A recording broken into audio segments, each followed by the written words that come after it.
কোনটা যে পরি, সবই তো পুরনো শাড়ি দেখছি, একটাও ভালো শাড়ি নেই। কিছু একটা করতে হবে। কি গো, চলো শাড়ি কিনতে যেতে হবে। কেন, কি হয়েছে? দেখো না, আমার একটাও শাড়ি নেই। এত শাড়ি তো আছে। অনুষ্ঠানে যাওয়ার ভালো শাড়ি নেই, চলো দোকানে যাবো। ঠিক আছে, কাজটা শেষ করে নি, তারপরে যাবো। আচ্ছা ঠিক আছে, তারপর যাবোই কিন্তু। পাপা পাপা, আমি যেন তো দেখে এলাম মার কতগুলো শাড়ি আছে আলমারিতে, আর বলছি নেই। তাই কিছু একটা প্ল্যান করতে হবে। আইডিয়া। দেখি তো, এই যে পেয়েছি। এই দেখো রুহি। হ্যাঁ হ্যাঁ, এটা ভালো। চলো চলো।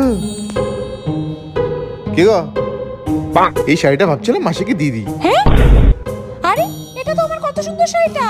এটার কথা তো আমি ভুলেই গেছিলাম। দাও দাও দাও, এটাই আমি আজকে পরবো, আর কিনতে যেতে হবে না। পরবে? ঠিক আছে, এটাই পরবো। কি সুন্দর শাড়িটা আমার। দেখলে বাবা, তোমার কেমন পয়সা বাঁচিয়ে দিলাম। Thank you Ruhi.